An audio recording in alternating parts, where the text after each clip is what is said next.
Yes, sir. You know what it is. Back in the building with your man, Wildcard Mar. I'm excited about this episode because not only is we talking football, I'm talking football with one of my favorite guys who be doing podcasting. Hey, man, whatever is already understood ain't got to be mentioned. But you know what it is. It's time to talk football. I.O.W. Sports Network. Let's go.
Yes, sir. Yes, sir. Yes, sir. Yes, sir. Hey, your man Wildcard back in the building. Another episode of I.O.W. Sports Show, and we talking football. We ain't talking no Olympics. You know, that's all done and everything. Team USA dominated, except that goofy Noah Lyles is still goofy. We ain't talking no baseball. I like baseball, but we ain't talking baseball. You damn sure ain't talking NBA because it ain't time to talk NBA. The leaves is turning on the trees and they starting to fall. You know what that means?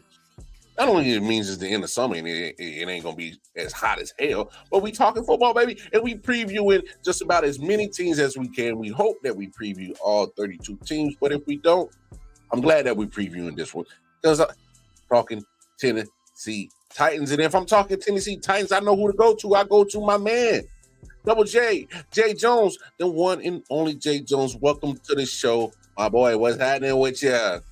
What's going on, fam? How you feeling, folks? Man, feeling good, feeling great, feeling good, man. How you doing, my brother? Man, I'd be doing a little bit better if I could get my background better. But, you know, outside of the background issues I had logging on, I'm good, man. It's my favorite time of the year, man. Yes, sir. Yes, sir. Favorite time of the year. And so, without further ado, hey, man, drop your socials where people can find you. They can tap in with you, my guy. Go ahead. Twitter, as you can see on the bottom, Poppin' Fresh 25. Jay Jones just on all 5 social media platforms. The Man Cave Sports Podcast drop on Saturdays. The Man Cave Sports Group on Facebook. You know what I'm saying? Holla at me, check me out. I'm there. That's where you can find me. Yes, sir. Yes, sir. Yes, sir. And then, of course, for those, if you ain't paying attention, me and my guy Jay, we are man, we be jumping on the D-Man Cave Sports Podcast, part of 613 Faith Production. Of course, shout out to homie Mike T, G Money. Hey, man, we be dropping episodes every Saturday, like you said, on the 613 Faith Production YouTube channel. So make sure when y'all ain't watching us over here at I.O.W. Sports, y'all make sure y'all tap in with me and my other fam over there on 613 Faith Production every Saturday as we be talking that sports as well. Man, we got a dope season coming up. Shout out to all the youngins out there in the MoCo, and we can't wait to drop the content that we got for y'all. Man, the MoCo show is gonna be live. That's gonna be live, dog. That's gonna be live. Hey, it's gonna be lit. I can't wait for that. That's gonna be fun. Nah, for sure. But in the meantime, in between time, man, let's talk Tennessee Titans, man. Hey, man, y'all went ahead and took the cornerback off our hands, man. Y'all paid him really handsome, man. What are you excited to see from my boy LJ, L'Jarius Sneed, man? What are you excited to see from him, man? Man, for real, just the aggressiveness, just how he goes about, you know what I'm saying, his practice, and I know right now he isn't in practicing physically in training camp, but just the consistency that he brings to the secondary. Like, we haven't had a cornerback like this in a long time. I don't think we've ever had a cornerback like this, to be honest with you. I mean, like, we had the aggressive, cornerback Cortland Finnegan, who was very aggressive. Yeah, he's known for his iconic brawl with Andre Johnson, but L'Jarius Sneed he brings over a championship mentality, though. You know what I'm saying? And that's what you need. You need players who have been in that situation and, can bring that consistency and know what it takes to stop the number one receivers, man. Because that's who we looking for him, obviously, to line up to. You don't get paid what you get paid to line up against the wide receiver 3. So he's gonna be lining up, against the wide receiver 1. I know a lot of people were saying he, led the league as far as like corners and flags or penalties or something like that. But I'm not tripping off that, man. I'm just looking forward to the aggressiveness and the consistency and the mentality that he brings over from Kansas City. Nah, no doubt. In the winning ways. Oh yeah, no, for real. I was sad to see him go, but man, don't pay attention to that penalty mess, man. Because I'm not. You know what stat that you should pay attention to? It literally took all the way up to the divisional round of the playoffs last year for him to allow a touchdown. That's the stat that I loved about LJ. Yeah. That's the stat. Yeah. I can't wait. I can't wait to see him on the field, bro. Dog, you're gonna. I'm trying to tell you, dog. He's gonna be a game changer for your defense for sure.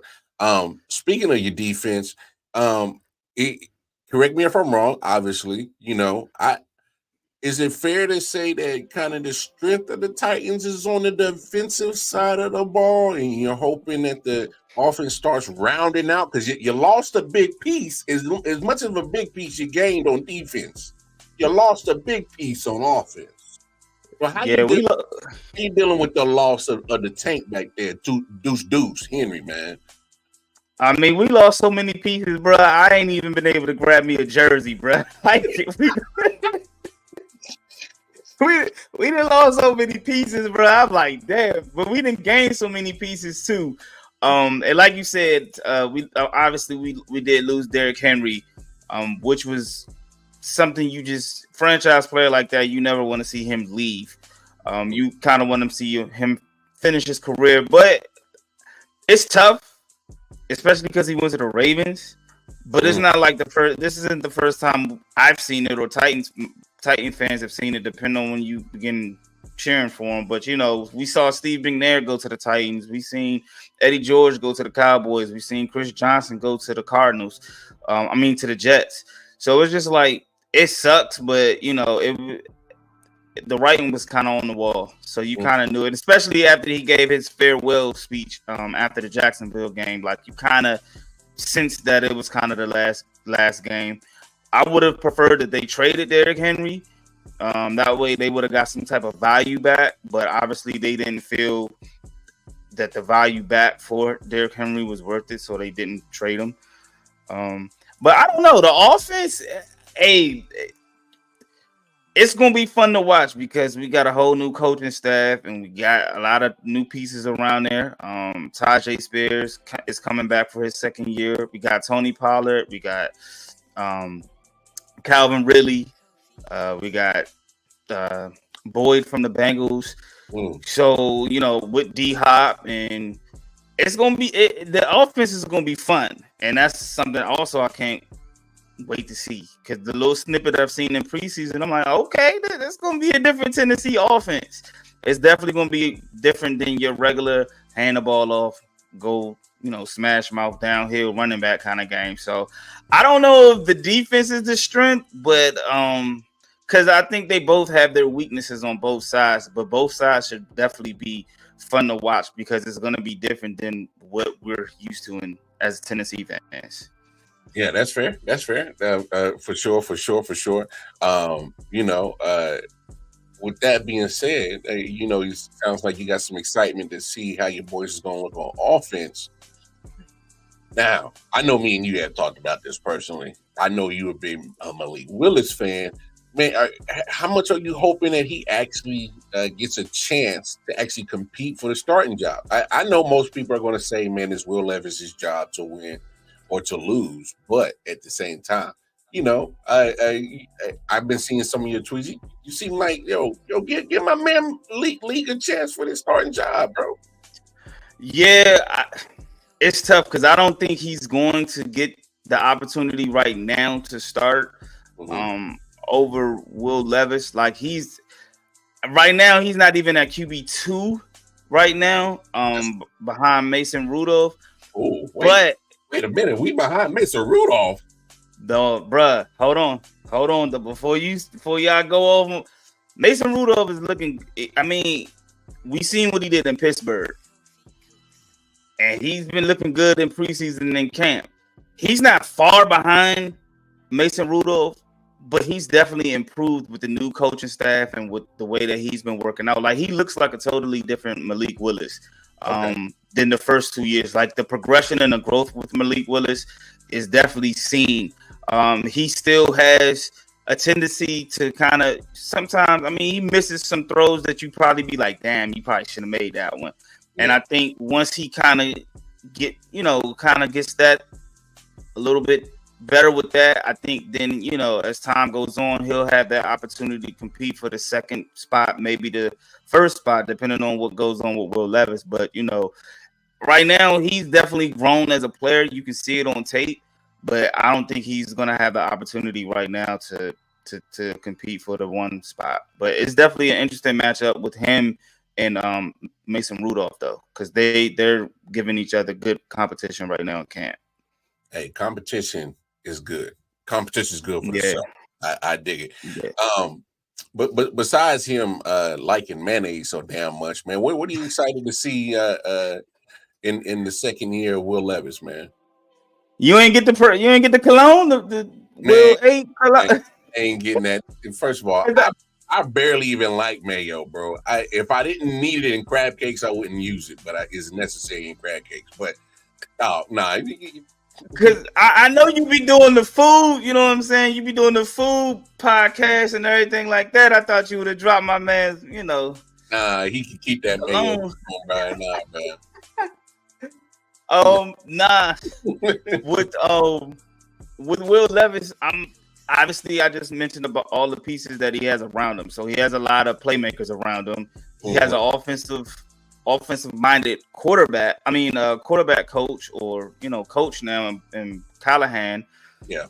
Brian Callahan, I should say, because we got both the Callahans down there. Yeah. So father and son, right?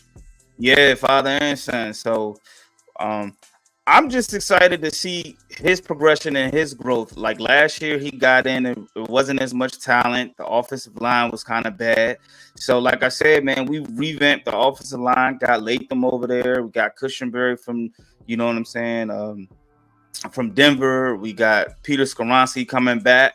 So the offensive line is shaping up. So with Will Levis, I'm just interested to see him not always go for the deep shot, just grow his game by just taking what the defense gives to him, whether it's checking down, whether it's a mid play, whether it's just throwing the ball away, just something that's simple, not taking hits. Like he took a hit that we didn't want to see in preseason. You let a competitiveness, but I don't want to see, you don't want to see your quarterback taking hits in the preseason. But those are just some of the things that I'm looking forward to seeing in Will Levis, just how the small things, the tweak to his technique, the timing, and just things like that. So it should be fun to watch Will Levis this year. He's probably going to be one of those sneaky quarterbacks where you're going to be like, he had that, he threw for that much, he did that, and he's competitive. And we all know a lot of the reason Tennessee gets frowned upon right now is because he has not proved himself as a quarterback. So I think he knows that. If you look at any interviews with him, he's looking to prove that, I am that guy and I can lead this team. And I'm looking forward to it, man. I was one that, I ain't gonna lie, I was one that when he got drafted, I was like I was kind of confused. But hey, I'll take that and I'll admit that. But you seen flashes last year when he started.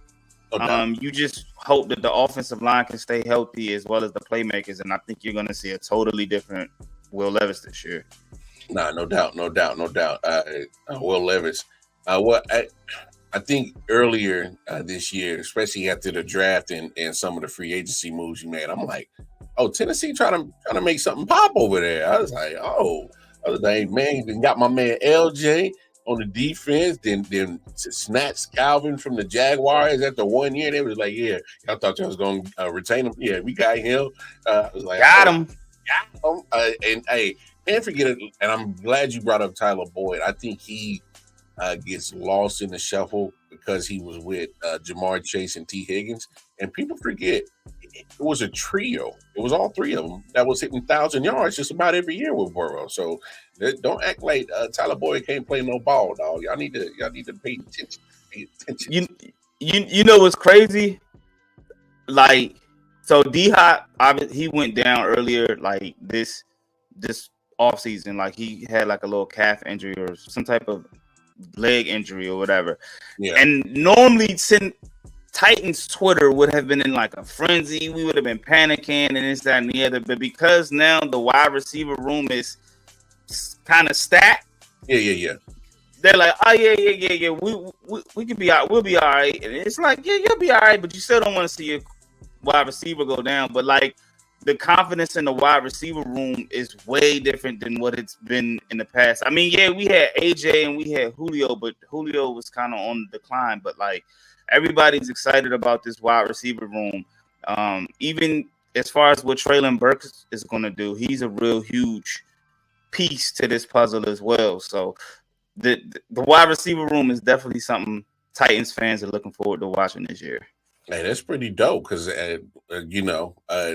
I may love the Kansas City Chiefs, but I love football. And I can't even remember the last time that y'all had more than one wide receiver that you can go to be like, yeah, we got him. We got him. We got some. Yeah. Oh, because, I mean, come on. So you put together. It's been a while. Yeah, you put together D-Hop, who still has something left in the tank. Alvin Ridley still got something to prove to as well. He had a full year coming off the suspension. And it had a solid year with Jacksonville last year. I think he'll definitely improve. Like you said, still waiting for Treylon Burks to, fully blossom, but the potential's still there. Right. And of course, like I said, Tyler Boyd. So you at least go a wide receiver forward where you like, I can count on you to, make sure that you're gonna run the right route and get open and help Will Levis. Because hey, that's what it's doing. So obviously, what I really love about you, my brother, you transparent, you keeps it real. You may love your Titans, but you are always real about your Titans. Right. Give me your biggest concern. Give me your biggest concern that you've kind of seen in the preseason, in training camp, and you like, bro, I need y'all to get this fixed before week one jumps off in the season. Man, go ahead, speak on it. So, like I mentioned earlier, on both sides of the ball, like you kind of want to see.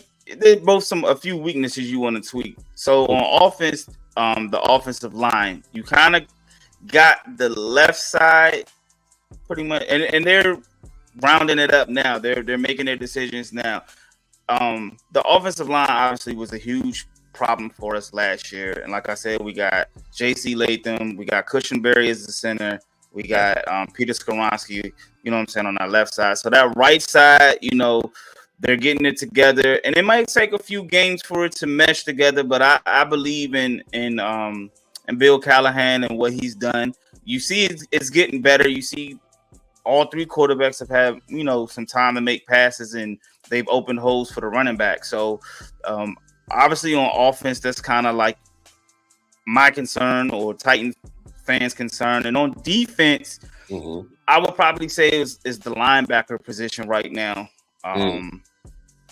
We got a linebacker, Kenneth Murray from the Chargers. Of course, you got Harold Landry, Arden Key, and we're trying to see who's going to fill that other spot. And right now, they're in preseason. Right now, they're competing for that last spot right now. So that's probably the main concern I've seen on defense. Because we haven't played all of our starters in preseason on the defensive side. So when I watch preseason games, I'm like, The linebacker spot is a little shakier than a three-legged table. Yeah, it's a little shaky, but that might change when you get, you know what I'm saying, Big Jeff in there. You know what I'm saying, when you got Snead, Chido. So Tennessee got we made a lot of moves in the offseason that people just really don't realize the moves that we made. Like we picked up Jamal Adams and Quandre Diggs, you know what I'm saying? And that, so if I had to choose, and we don't know where they're going to be used, where at least Jamal Adams, so he might be helping on that line, you know what I'm saying, dropping down in packages. So the linebacker spot is definitely one to keep an eye on. You don't want Jamal Adams in coverage, bro. I'm trying to. Let me. Can I speak on the Jamal Adams? Go ahead. So when we signed Jamal Adams, I didn't know how they were planning to use Jamal Adams. I didn't know if he was going to take over the safety spot because we got Amani Hooker back there, but the other spot was it was up for grabs. Mm-hmm. So I was like you. I was like, man, Jamal Adams just hasn't had it as far as coverage wise. Like we know what he can do in the blitzing game. However, I didn't realize he suffered the injury that he had. I didn't realize that he said even last year. I mean, this is from what I've seen in interviews that he wasn't fully recovered. Yeah.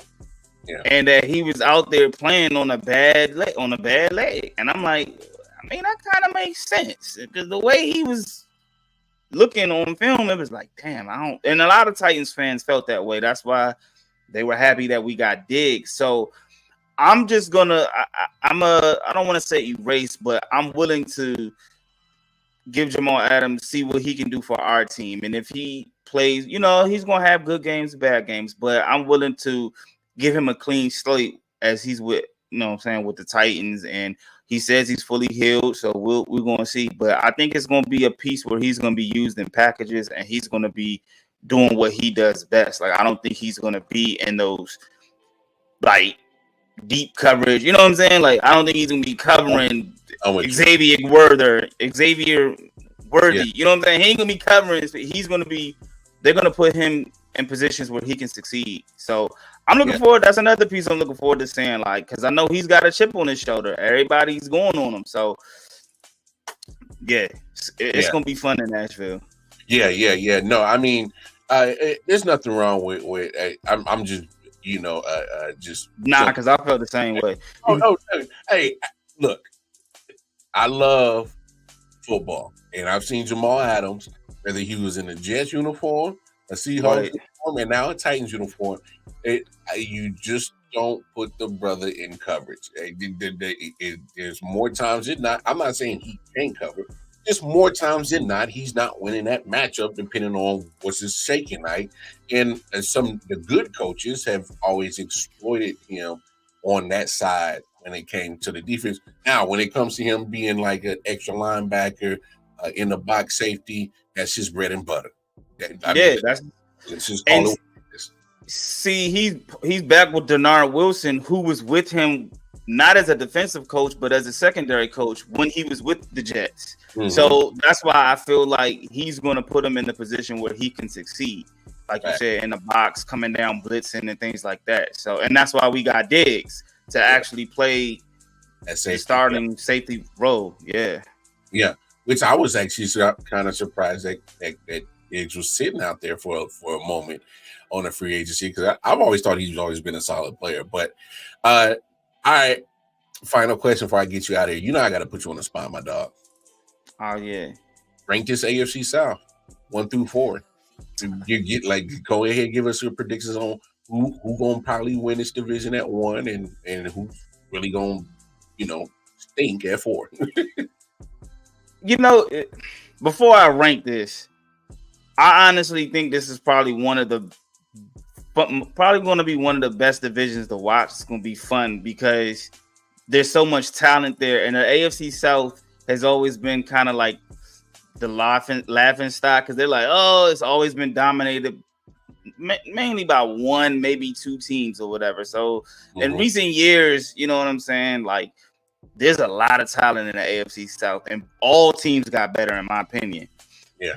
If I had to rank it, I mean, obviously you can't. Houston they're coming off a phenomenal season last year, but they did CJ Stroud and things like that. So, man, do I want to be biased with my rankings? Do I want to be biased in my rankings? Shit, man. I just keep it greasy, dog. Just keep it 100. Dude, I'm trying to go off what I've seen and with my eye based off last year and the projections. All right, so media, I'm gonna give two projections. So media wise, obviously you want to go with the Texans. I think you can go with the Texans at 1. Mm-hmm. 2, I think you can go Titans. I think you can go Titans at 2. All right. 3, I think you can go. I think you can go with. I mean, they probably gonna go Jacksonville. And then 4, they're gonna probably go. Well, the media got us last, and then they got the Colts 3, and then they got Jacksonville 2, and the Texans 1. I'm gonna go Titans 1, Texans 2, Colts 3, Jags 4. Oh, hey, this is gonna be interesting. Because, okay. One thing that I definitely agree with you on, I think the Jaguars take a step back. I just don't. So here's my biggest thing, and I'll probably talk with whoever I can get to talk Jaguars with. I'm still waiting for Trevor Lawrence. And they just paid him. Not only did you just pay him, but I was already waiting for Trevor before you paid him. And there's two things I've always been waiting for Trev. I'm waiting for you to cut down on the interceptions and the turnovers and the fumbles, which is you can't ignore that. It's too high of a rate. Now, your rookie season, I was able to give you a little leeway because I didn't like that Urban Meyer situation. But you got 2 years under Doug Peterson, a coach that's won a Super Bowl in the last 8 years, and you still ain't fix that problem. Red flag for me. I think what you get with Trevor, I think what you see in Trevor Lawrence is kind of like what you're gonna get from Trevor Lawrence. Like I don't know because I don't watch all Jaguar games, so I can be truly wrong, but he may have already hit his like peak, like, you know what I'm saying? So I don't know. Like, that's an expensive piece to get, dog. Man, it's an expensive piece. And I think also too with the loss of Calvin Ridley, I think that's gonna be a bigger thing than we may know it to be. And I know they got Brian Thomas. I like him. I like him too. Yeah. He's nice. I know they got Gabe Davis, and I know they got Christian Kirk. Bro, I'm sorry. Well, because he had the dope game against the Chiefs in that playoff game, the 13-second game. He scored 4 touchdowns. Ever since then, he's been pretty much I'll say it. He's been pedestrian. He's been like the you know how you got a motorcycle and got the little sidecar on the side. There was Diggs who was the motorcycle, and then Gabe Davis was the sidecar. I just call it how I see it, bro. So. Yeah, and I mean, like, when I say like they're going to be 4th, it's not like I'm saying they're going to be like 5 and 11, 5 and 12. It's still going to be a competitive division. Like, it's probably going to be maybe a game or two that's going to separate like the top from the bottom. Like, this division is going to be so fun to watch because you have somewhat of a proven team in the Texans because they had such a good year last year, but their schedule this year is going to be a lot tougher than what it was last year. And now they're expected to win. Yes. Like, they're not the Cinderella team that they once were before. So it's like, okay, we know what we're getting with the Texans. They just got Stephon Diggs. Their defense got a lot better. Mm-hmm. So you know what you're getting with them. Yeah. The Colts, we still they kind of like Tennessee in a sense because we're waiting to see what Anthony Richardson is going to do. Big facts. You know what I'm saying? Like we seen flashes, Mm-hmm. and it's going to be can he stay healthy? And you know they still got JT back there who's going to do JT things, and you know they got Adana. I can't never say his name. The receiver from Texas, Mitchell Adonai Mitchell. Yeah. I can't never say his name right. No, you did better than I did. but he's been killing in camp. He's been making a lot of heads turn over in Indy. You put him on the other side of Michael Pittman Jr., who showed that you know what I'm saying he deserved the contract that he got.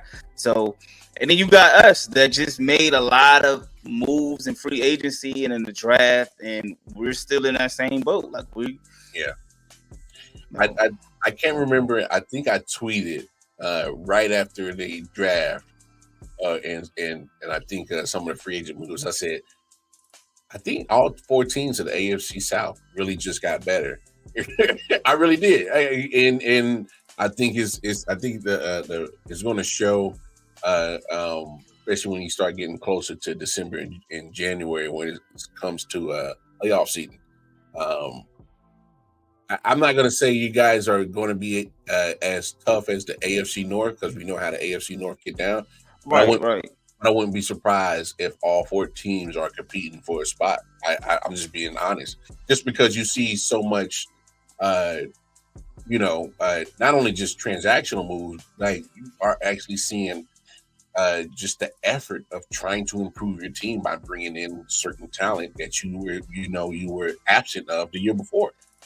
So I mean, I just think all 4 teams they definitely got better, and sure as hell going to make the AFC, which was already the tougher conference anyway. I think it's going to make it that much better. Yeah, and I mean, like, let's just be real. Like, a lot of Titans fans were like disappointed, I guess, when Vrabel got let go. Mm-hmm. So we didn't know what to expect, and now we got Callahan, and they still kind of writing us off, but like. It's going to be a whole different team, like just offensively and defensively. Like we're going to be more aggressive defensively, and we're going to be more modern in our offense. You know what I'm saying? Motions and 3-set receivers. Like bro, I can't wait, man. I'm excited. I'm excited, bro. I'm watching preseason games. I'm watching second and third, fourth, fifth strings. I'm watching everybody, bro. Like I'm excited for this year, man. I got to go get me a jersey too. Nah, that's good, man. That's good. So, you hear that, Titans management? You're making your fans happy. I'm happy, man. I'm definitely happy, man. Like I'm definitely excited about this year, man. Like on paper, we got the names. You know what I'm saying? So it's just what they do on the field and how healthy we can stay. No doubt, man. Always a dope time to always chop up sports with you, my brother. I thoroughly enjoy it every Thursday, of course, as we Man Cave Sports Podcast, but outside of that, just talking football. I always thoroughly enjoy chopping it up with you, my guy. So before we leave, let the people know one more time where they can find you and all your content at, my brother. Y'all can find me, Jay Jones, on all 5 social media platforms. Man, type in Jay Jones. I'm probably gonna pop up. The Man Cave Sports Group on Twitter. I'm sorry, on Facebook. The Man Cave Sports Podcast drops on Saturdays. Every Saturdays, like Mar said, you can catch me and Wildcard Mar, G Money, Mike T, chopping it up over there as well. So yeah, man, it's been fun. Hey, it's been a long time since we've been able to do this too, man. I appreciate coming on, chopping it up, man. No doubt. I was writing down names because I wrote down all 32 teams, and I was like, man, who can I get? I was like, I got Titans covered. Hopefully I get to brag about them a lot more this year than I was able to last year. So, bro, I know, man. Because if y'all follow my man's Twitter, he was going through it last year, bro. Hey, how my man Carl Thomas say? Emotional, and I can't let go. Man, it was tough, boy. It was tough, man. Hey, it's all good though. But hey, I think your boys is gonna at least damn sure compete not only for the AFC round, But they gonna compete for a spot though, for sure. We're gonna surprise a lot of teams, man. We're gonna surprise a lot of fans. We ain't got a lot of primetime games. We got one primetime game, and that's against the Dolphins again this year. Which y'all showed out in that primetime game last year, so that might be a good omen. That's what I'm saying. Like Will Levis showed flashes. He led us back. We was down. Oh yeah, that was one of them games I was going off on too. But we emotional. But yeah, that's our only primetime game. So hopefully we can show out again and bring some eyes down to Nashville. But I like flying under the radar. So keep us at last. Hey, ain't nothing wrong with it. Hey, man, y'all know what it is. Y'all make sure y'all tap in with my brother Jay Jones and all his social media platforms. Tap in with his D-Man Cave Sports Podcast, part of 613 Fate Productions on YouTube. Trust me, you ain't going to be disappointed. Just going over there to the YouTube. Great content flowing off that channel. And, of course, you see all the social media tags for I.O.W Sports Network at the bottom of your screen right there. You want to chop it up with me personally? KC Wildcard on the Twitter. Until then, on behalf of my brother Double J, J Jeezy, J Jones, Wildcard Mar, we up out of here. Until next time. Tighten up. Hey, tighten up, baby. He said tighten up. Hey, take care of yourself. Take care of each other. Peace and love, y'all. We out here.